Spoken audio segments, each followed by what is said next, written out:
You are Locked On Notre Dame POSTCAST, part of Locked On Sports Chicago on the Locked On Podcast Network.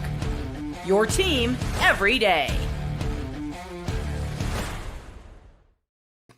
Welcome into the Locked On Irish POSTCAST here on the Locked On Sports Chicago YouTube channel. My name's Joe George. You can find me on Twitter at JoeGeorge92. The Fighting Irish win this one tonight, 49-2. Well, there's 37 seconds left to go in this game as I'm going live, but Army's calling timeouts and I'm ready to do the show. So Notre Dame absolutely blows out Army. They moved to 10-1 on the season, solidifying everything leading to next week to just lock in their final spot or lock in their spot for the college football playoff.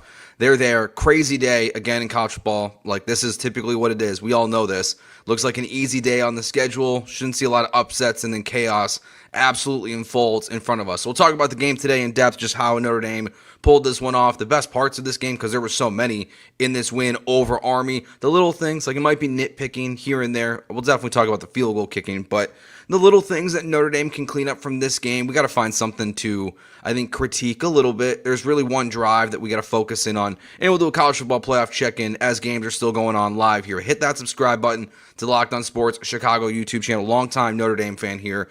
Feeling a lot better about this season. I mean, I was listening to Tyler, a video that he put up the other day talking about how it felt like Notre Dame never was going to be here after the loss to NIU. But what they've been doing these last couple weeks is just rolling through teams left and right. They are just dominating in every single facet right now. I mean, beating Virginia 35-14, Florida State 52-3, Navy 51-14, Georgia Tech 31-13. I mean, they crushed Stanford. They have really, their last competitive game was against Louisville, and they won that game 31-24, I believe it was. So they're just rolling right now through their schedule. They're doing everything they can to, make it easy on the committee to give Notre Dame a home playoff game. And that's where we're at. That's where they were in the position was, last week when the rankings came out. They're going to move up again in the rankings. This week, I think, again, watching these games, I don't understand why it's not Notre Dame or a Group of 5 champion that is the highest ranked team that can get a bye. Like, it still, to me, doesn't really make sense. But look, someone from the South is likely coming to Notre Dame and might be a very snowy environment, and that's just going to benefit the Irish so much. But let's talk about this game right away. Impressive on defense. Army, look, we know they can run the ball. That's all they do. Even when they're down in this game, like early, they're not throwing it. They're not trying to throw their way out of it. They're going to do what they do, and that's run the triple option. They definitely ran some different versions of the option in this game than I think we're traditionally used to seeing. Like, it is kind of fascinating to see, like, this game, like how the option has evolved in college football versus what it was just a handful of years ago. But Notre Dame comes out great 3-and-out to start the game. They're in the backfield. They're getting pressure right away. Army's first non-scoring opening drive of this season, and then immediately on offense, Jeremiah Love, Riley Leonard are moving the ball with ease, and Riley Leonard throws that 28-yard strike for a touchdown to put the Irish up 7-0 right there. So they're just moving it. And then again on defense, right away, boom, boom, boom, 3-and-out, it's over, and then we get the block punt. Fun play there, and the Irish throw up another easy touchdown. Great throw, or a great play by Jeremiah Love. That hurdle was electric. He jumped so high on that play, but to get into the end zone with ease after the block punt, like, you always want to see that, like, in these games. Like, that's the little things that I think we're watching out for as we wait for Notre Dame to play a much more quality opponent. It's just, what do the little things look like? What does it look like on 3rd and short, on 3rd and long? Like, what does it look like in the red zone? An Army team that's been very good this year in the red zone, and for the most part, Notre Dame just had their will. And then, 2-0 plays for Leonard there. There were 2 run plays. I didn't love that, but like I said, then he goes to Love for the the hurdling touchdown. Now, the next drive is the one that we'll kind of pick apart in the next segment, where Army actually scores their first points of the game to make it 14-7. Look, they're moving the ball, but obviously, like, the thing we're going to remember from that drive in this game, and where I think it was why Marcus Freeman was so frustrated at halftime when he was talking to the sideline reporter, was just like all the penalties that happened. Look, you gave Army 3 free penalties, or three free first downs because of penalties. You got to clean that up. We all know that. That's football 101. Like, we don't need to explain it, but we'll talk more about it in the next segment. The defense, though, like, responds right away in the following drive after giving the touchdown. But in between that, we see them go for it on 4th and goal, and they get stopped. We're going to talk about that one in the next segment too, because didn't love the, what was happening there for Notre Dame. Little execution things, like it's nitpicking. Like in a game like this where you absolutely obliterate Army, it's absolutely nitpicking, and they won 49-14. Finally, the final score is in as we started this show with a couple seconds left to go in the game, waiting for Army to stop calling timeouts, which, I don't know, just run the clock out. I get you want to fight for pride. Didn't even cover the spread. So if you had Notre Dame in this one, congratulations. I think it was only 14 when it closed, so that number could have been a lot higher in this game. But right after Army scores, the offense gets, like I said, they get that 4th and goal stoppage for Army's defense. But then your defense responds right away with another quick 3 and out. Like they just really, they had a great game plan in this game. You could tell that they're well coached. We know that Notre Dame's defense is good. But specifically in this game, when you're playing a different style of offense, like weird things can happen. Like you don't see, the style of offense that Army's playing on a regular basis, and they just did a really good job containing them this entire game. Besides that early drive, and then I guess they're at the very end, like they got nothing the entire game. So we're just, Notre Dame's just, they're running through it. Notre Dame gets the ball back after a punt where they get the ball on their side of the 50. Riley Leonard overthrows a 2nd and 9, easy touchdown, but then you get the Price 2-yard touchdown run to make it 28-7 at that point in the game. They force a fumble pretty quickly. It was there on the next drive, and then you get your first missed field goal on the game, which isn't great. Like they're talking about, all the stuff that's going on with Jeter right now and just where they're at. Like it's college kickers though. Like I even struggled with the idea of like being super upset about a college football kicker and him missing kicks, because I've just become so accustomed to it in our lives. Like we all know, like watching big college football games, that guys are going to miss kicks. But another thing that kind of just keep an eye on as the college football playoff arrives here in a couple weeks. And then you get the 68-yard touchdown run by Jeremiah Love. And my gosh, that play, that's why I love watching him play.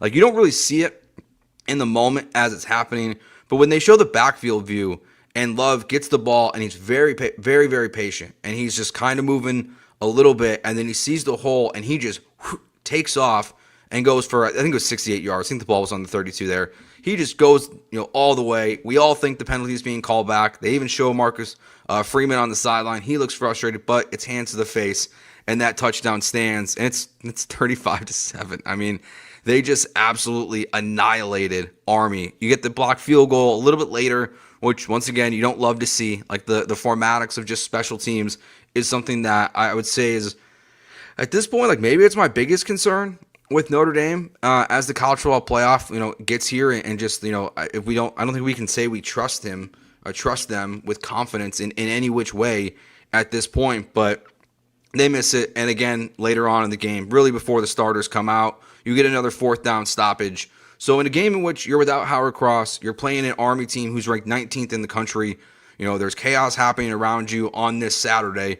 Notre Dame just does what Notre Dame does right now, and that's beat the crap out of these teams. Like they just absolutely pummeled Army in this game, and really was the defense-wise stood out the most. But even just look at their stats offensively. I mean, Riley Leonard, perfect day. Like the one missed throw was really all it is. But he threw the ball 13 times, 10 for 13, 148 yards, 2 touchdowns. Jeremiah Love, 7 carries for 130 yards. He got 3 touchdowns today, the most. That's a career high for him. Price gets you 10 for 53 and 2 touchdowns. So you're just getting, contributions from everyone you want on the offense. Like the one guy I want to see more involved is, Mitchell Evans. But in a game like this, like you're not going to be involved. Like you're not in a shootout. You're in just a absolute pummeling. So that's the only part of, this is going to sound weird. I kind of like USC to challenge Notre Dame a little bit. We know that if they win, they're in the college football playoff. Like there's no concerns about that, but I'd like to see a little bit of a challenge, I guess, in that final game of the season, just to see what Riley Leonard looks like, maybe even just in the second half having to make important throws, because we just haven't seen it in weeks and weeks and weeks, and we know what it was against A&M. Like it wasn't great, but that's such a long time ago, and Riley Leonard has been so much improved, the rest of the season, that I don't think we can glean anything from that performance against A&M in week 1. So, look, this is a good win for Notre Dame. That's what they needed to do. You beat bad teams. You beat them soundly. And in college football where, I keep saying the word chaos, but that's what happened today. And you see teams like Indiana get absolutely throttled by Ohio State. This is what you're supposed to do in a game against Army. So we'll talk more about these little things. We'll kind of go into that third drive for the defense. We'll talk about the field goal kicking and just what it means overall, and I guess one or two negatives on offense in a way in which they absolutely dominated Army in this one. This is the Notre Dame, the Locked On Irish postcast here on the Locked On Sports Chicago YouTube channel. My name's Joe George. We're here after every single Bulls, Bears, Cubs, and Notre Dame games throughout the college football playoffs. We'll be here. I think I'll have Tyler doesn't know this, but I'm going to reach out to Tyler for listening to the audio feed to join me live as well for those shows when games that really, really matter will be coming up in a very short amount of time. So let's talk about those little things Notre Dame can fix next year on Locked On Sports Chicago. PrizePicks is the best place to get real money sports action. With over 10 million members and billions of dollars in award winnings, PrizePicks has made daily fantasy sports accessible to all. You just pick more or less on at least two players for a shot to win up to 100 times your cash. Run your game all season long with PrizePicks. My go-to every single week, set my PrizePicks lineup, looking at always what's going on with the Bears and Notre Dame and the Chicago Bulls. We'll be since we do a Bulls postcast, I always try to have a little bit of PrizePicks going on to see what's going on in that night and just how we're feeling about the Bulls on any given Saturday, Friday, whatever it is. But you can win up to 100 times your money on PrizePicks with as little as 4 correct picks. You can sign up today and get $50 instantly when you play $5. You don't even need to win to receive the bonus. It's guaranteed. Awesome deal. Not having to win something and still getting a bonus is a great deal from PrizePicks. Download the app today and use code LOCKEDONCollege to get $50 instantly after you play your first $5 lineup. $50 instantly. Locked On College is the promo code to play your first $5 lineup. PrizePicks, run your game. So the little things that Notre Dame can work on, that we can take away from this game in a win, they win 49-14. They're 10-1 on the season. They're going to move up to at least number 5 in the actual rankings. Where the seeding will go, we will have to wait and see to what happens the rest of the weekend. Because obviously, with what's going on in the Big 12 and then Boise State right now, it's a little hard to predict where Notre Dame will actually be ranked in terms of the college football seeding. But they're going to be at least number 5 when the seeding comes out on Tuesday night with 1 week to go before the final action is set. So just some little things to pick on here for Notre Dame. We will start with the field goal stuff. Jeter misses the field goal, and then he has the blocked one later on. I don't know what your answer is to this besides the fact that they just need to get healthy. They need to just keep working on it in practice. There's just not a lot of confidence. And I think what is worse about this, and this is actually where maybe for Notre Dame this could be a detriment, but it's going to be a detriment for everyone, is that, look, in Indiana, it's going to be freezing cold. It's going to be probably snowing. We would all think that when the college football playoff game is played at Notre Dame, the weather is going to be a factor, and it's why I think Notre Dame has a great chance to at least win that first game. If they end up as the 5 seed, which I personally think is the best seed you can have if you don't have a bye, because you're going to play the last team in, and then you're going to play the worst conference champion in the next round. It's a great spot to be in if Notre Dame can find their way up as the 5 seed in the college football playoff. But the weather is going to benefit them in the long run. We see what this running game is going to do, but if there's a concern with the weather, because it's a nice night like this at Yankee Stadium, it looks like, your field goal kicking is just not good enough right now. And it's just the one thing to nitpick. If you're joining us now, we already talked about all the good stuff. We're doing a little bit of, don't think it's negative, because there's nothing to be super negative about in this game. But we're just kind of going over some of the stuff that happened in this game. So the field goal, obviously, just leaves you a lot to be desired right now for the Irish. Now, Marcus Freeman at halftime, it's very funny. You never know what you're going to see from a coach when they go to meet with the sideline reporter, and what they're going to give you. If they're going to give you an honest answer, sunshine and rainbows kind of an answer. He was angry, and I like it. It's part of the reason why I really like him. Before the game, he's talking about playing violent. He's talking about, executing correctly. And then at halftime, it's very much the same thing. You can tell he's genuinely annoyed with the fact that Notre Dame is not playing the cleanest of a football game. And I think all you have to do is go back to that third defensive possession. So they get a face mask that puts Army across the 50-yard line for the first time in the game there. And then you get an offsides on 4th and short, which gives Army another free first down. They do a really good job, I think the defense does, by not falling for the second pass of the game from Army at that point, which is still crazy that as it's already 14-0, Army is just running the ball And then you get one more penalty that gives Army a first down. It was third down, so the Army probably would have converted. They were going for it all day long on fourth down because they knew they needed points, obviously, and they were getting close every single time, but Notre Dame's defense was mostly standing firm. In these moments, Army scores, no big deal, right? Like it's 14-7. You're going to respond. We know what happened the rest of the game. But those are just the little things I would say between the field goal unit as a whole, the kicking itself, the execution of it, the blocking for your kicker, so making sure it doesn't get blocked. But then, those penalties on that third drive of the game. And like I said, when Jeremiah Love had that long touchdown, you could tell that Marcus Freeman looked a little antsy as we were all kind of waiting to hear what that call was going to be, because we saw, 2 weeks ago? Maybe it was last week even. These games are kind of running together because they're all blowouts, but we saw Notre Dame score, 2 big touchdowns, and both on one possession. They both got called back from penalties. So this is not a heavily penalized team. They just seem to have them in unfortunate moments. In that one drive, you gave it super easy, to Army to just move down the field and score. Riley Leonard was awesome in this game. I think I mentioned this in the first segment, but it's a 2nd and 9. He's got a guy wide open in the end zone. He overthrows him, so it tips off the receiver's hands. I'm not even sure who that was. It was kind of hard to tell with these numbers. We'll say, not a huge fan of the jerseys in this one. Kind of would have gone back to the green, like the Kelly Green jerseys or whatever they are that they've worn at Yankee Stadium in the past. But so like Riley Leonard's one bad throw. Like that's all it was today. He was really good. He was confident. The one pass he had early in the first quarter I really liked was when there was pressure on coming at him on the left side, and he kind of dropped his whole body and threw it like a shortstop. That was a really nice throw to get to a different arm angle there for Riley Leonard to get the completion. And he also just looked very confident in this game. I mean, the defensive pressure wasn't great against Notre Dame's receivers. I didn't really feel like there was much duress that these guys were under throughout the game. It felt like Riley could really just kind of move the ball at will as he wanted to. So he has one bad pass in the entire game. And then you get stopped on a fourth down later in I believe that was in the third quarter. Maybe it was even the second quarter there.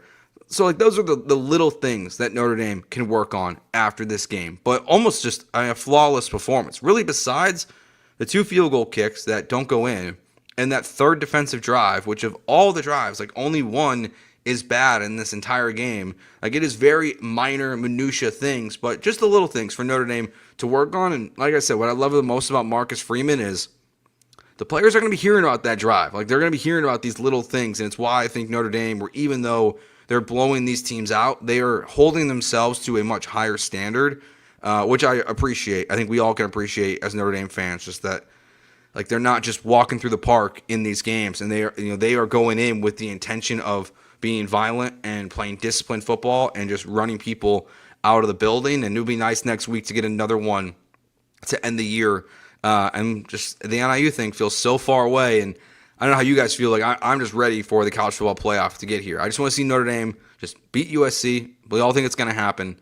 I would be shocked, honestly, but it is college football. Anything can happen. But the way Notre Dame's playing right now just absolutely lights out as they beat Army 49-14 on a nearly perfect day from top to bottom for the offense and defense in this one. The block punt, mentioned that too. The negatives with the missed field goals is the positive with the block punt. Getting impact plays from your special teams unit is something that's going to be beneficial for them. And I think it was last week versus Virginia, where it was that last week or the week before, where every single time the punt return team was out there, felt like they were close. There's something, I don't know, it's not can't miss television. I would never go that far to say for a punt return unit, but they're right there a lot of times on trying to block these punts. They're very aggressive and well coached there as well. So just another thing that Notre Dame executed to a very, very high level in this game. So good win for the Irish, 49-14 over Army in this one, and we will see what happens next week. We'll be here live after the USC game, and then also throughout the college football playoffs, however many games, and hopefully it's a lot of them that Notre Dame plays. We'll be live here on the Locked On Sports Chicago YouTube channel, so make sure you hit that subscribe button, and wherever you get your audio as well, the audio is available right after, and Tyler does a great job during the week talking Notre Dame every single day. So when we get back here, let's talk about where just kind of Notre Dame stands at this point in the season. When they're winning games like this, it's fun to talk about the easy stuff because that's what this game was. We nitpicked a little bit, but let's just talk about where Notre Dame kind of stands at this moment as we are live here on YouTube for the college football playoff. So we'll do that next year. My name's Joe George. You are listening to the Locked On Irish postcast here on the Locked On Sports Chicago YouTube channel. All right, let's talk about ZBiotics. ZBiotics is a pre-alcohol drink, is the world's first genetically engineered probiotic. It was invented by PhD scientists to tackle rough mornings after drinking. Here's how it works. When you drink alcohol, alcohol gets converted into a toxic byproduct in the gut. It's this byproduct, not dehydration, that's the blame for your rough next day. Pre-alcohol produces an enzyme to break this byproduct down. Just remember to make ZBiotics your first drink of the night. Drink responsibly, and you'll feel your best tomorrow. We've all been there where we're going out not feeling great the next morning, whether you're like me, you got kids, or you're just trying to hang out with your friends and recover for another day of football, and you're just not feeling the best. So here's how to use it. You drink your pre-alcohol first. That's step one. For best results, make pre-alcohol your first drink of the night. Step two, drink responsibly. Pace yourself, hydrate, and get a good night's sleep. Step three, enjoy tomorrow. Wake up feeling refreshed and ready to take on the day. Go to ZBiotics.com/LockedOnCollege to learn more and get 15% off your first order when you use code LOCKEDONCollege at checkout. ZBiotics is backed with a 100% money-back guarantee, so if you're unsatisfied for any reason, they'll refund your money, no questions asked. Remember to head to ZBiotics.com/LockedOnCollege and use the code LOCKEDONCollege at checkout for 15% off. Today's episode is brought to you by FanDuel. Get ready to tackle the NFL action with FanDuel, America's #1 sportsbook. Because right now, new customers can bet $5 and get $150 in bonus bets if you win. The FanDuel Sportsbook app gives you everything you need to place live bets on the NFL all in one place. So when you get a hunch in the middle of the game, you can check out the latest stats, view live play-by-play, and so much more on the same page where you place your bets. Just visit FanDuel.com to join today. You will get started with $150 in bonus bets if you win your first $5 bet. All right, here's my pick for that first $5 bet. I'm going Chargers +3 against the Ravens. Monday Night Football. It's going to be in LA. Not necessarily a home field advantage for the Chargers, but it's the Harbaugh Bowl. You got Jim Harbaugh and the Chargers going up against John Harbaugh and the Ravens. And I think I'm actually going to be in attendance for this one. I'm going to try to be there at SoFi. Should be a lot of fun. And I will be rooting for Chargers +3. For more, just visit FanDuel.com. Never waste a hunch and make every moment more with FanDuel, an official sportsbook partner of the NFL. So after a 49-14 win over Army, as we're live here on YouTube, so for those listening on audio, some of this stuff might be a little out of whack, but just for the most part, we know what's important for the Irish right now in front of them in terms of the college football playoff rankings. So right now, Notre Dame, obviously at 6, we saw Indiana lose today pretty easily, 38-15. So you think automatically, okay, Notre Dame is at least moving up to number 5. Now we saw Texas not have their best game. Like, they won 31-14 over Kentucky. Quinn Ewers got hurt in that one. Penn State won 26-25.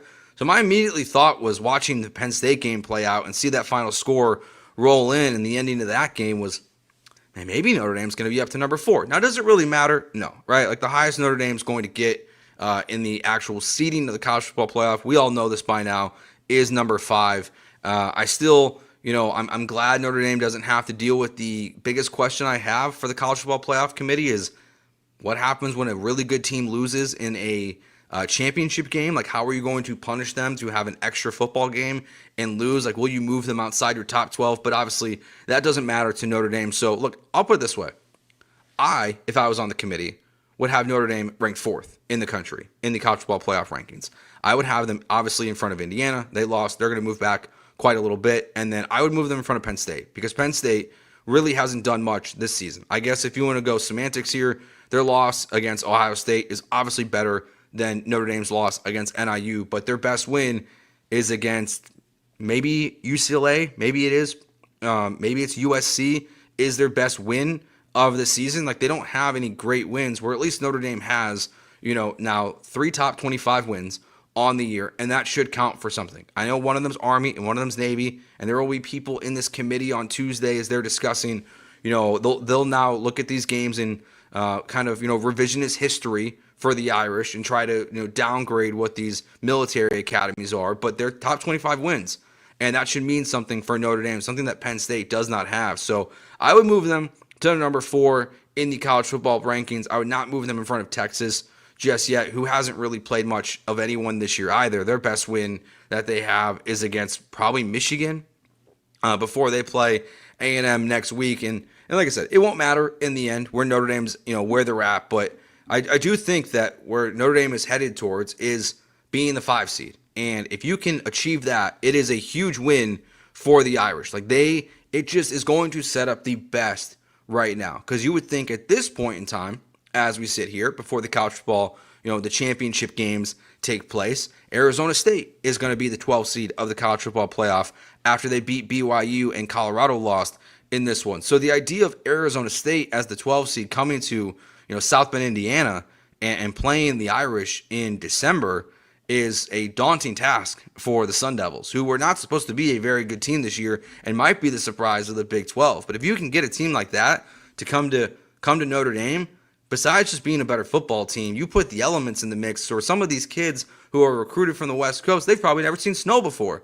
And it's going to be, we know how it can be in Notre Dame. Like the coldest game I've ever been to was a Notre Dame Northwestern game. It was absolutely miserable. There was snow everywhere. They didn't clean out the stands for the snow, which I know is normal, at least where I was sitting. But just the idea of that, you can host a team like Arizona State in the first round of the playoffs is a huge, huge thing for Notre Dame and puts them into the next round where you essentially would be playing, maybe it's Boise State in the next round, in the final 8 teams of the playoffs. If that's what Notre Dame, I think as fans, we should be hoping for the most, is find a way to the 5 seed. And between now and the conference championship games, it does feel like Notre Dame is headed there. The question will be what happens if a team like Georgia, wins the SEC championship, how far up do they move, or how far down does Texas move if they lose the SEC? Because we know Georgia will be in the top 4. That was a dumb thing to say. But how far down would Texas move? Would that move Notre Dame to 6? But it doesn't matter. The fact that Notre Dame's going to, as long as everything goes according to plan next week against USC, is going to be hosting a college football playoff game is going to be a very, very cool thing to see in this first year of the college football playoff. And it's just setting up for, I think, some great matchups that work in Notre Dame's favor in a major, major way. So that will do it for this episode of the Locked On Irish Postcast here on the Locked On Sports Chicago YouTube channel. My name is Joe George. Find me on Twitter at JoeGeorge92, TikTok and Instagram at JoeGeorgeRadio. We'll be back tomorrow here on the YouTube channel after the Bears-Vikings game, but after every single Notre Dame game, we are here live on the Locked On Sports Chicago YouTube channel. And a reminder as well, the audio is available on the Locked On Irish podcast feed, wherever you get your podcasts. So every single Notre Dame, Bears, Bulls, and Cubs game right here afterwards for 30 minutes on the Locked On Sports Chicago YouTube channel. We will talk to you for Notre Dame after next week's game against USC. For now, peace.